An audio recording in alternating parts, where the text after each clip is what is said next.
Hello, my name is Daria, and I'll be talking to you today about our presentation about predicting energy generation from the team SmartQuark.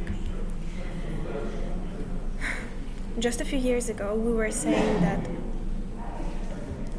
renewable energy is becoming more and more relevant, or that it is our future. But we tend to forget that the future is already here. The future today is already taking action and generating energy from renewable sources. But how do you make decisions about these actions if you don't have a forecast? Well, there are a couple of causes and effects. The generation of renewable energy depends on these factors. When there is no sun or wind, the energy production is reduced or stale. The human factor means that there is room for error caused by accident. Monitoring technology and communication methods can affect this as well. Technical defects and maintenance are also very important factors.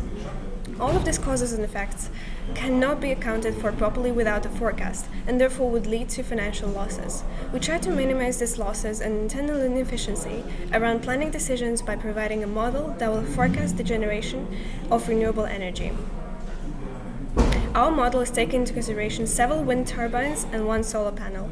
Because these two types of renewable energy work with different features, we created two separate models but with the same method for forecasting.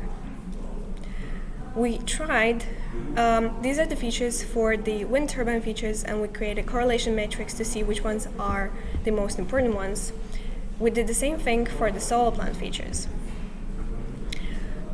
Here we tried a few models to create the forecasting model in the end for the wind turbine energy generation, and we chose the ETR, which is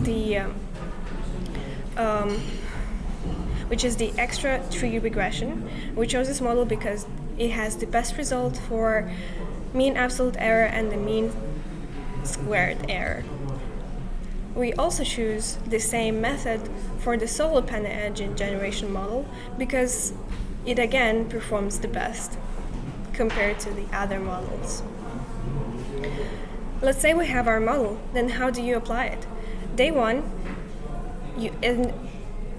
identification of technical specification, it takes about 1 day.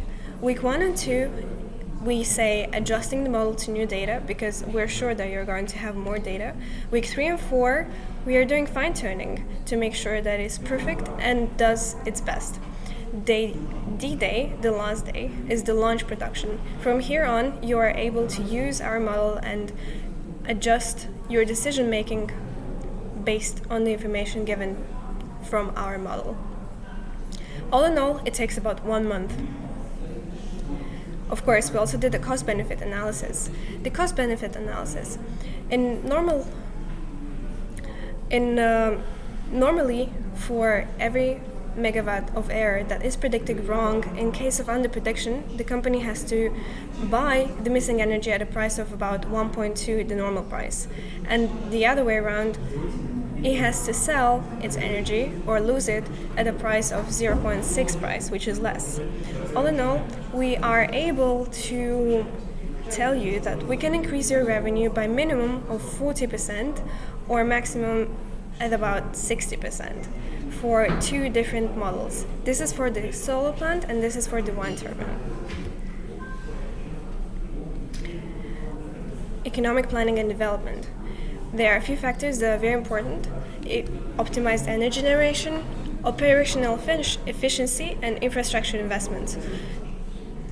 The optimized energy generation reduces the need for excess capacity, minimizes waste, and lower operational costs for the power plants. But how do you lower the costs?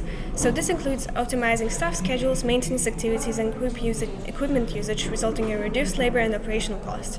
Infrastructure investments. With the extra money that you get from reduced costs, you can invest them to expand further, and with the data that you have, you can get the best locations for the wind turbines plantations and for the solar plants. It is also very important to take into consideration the stakeholder engagement.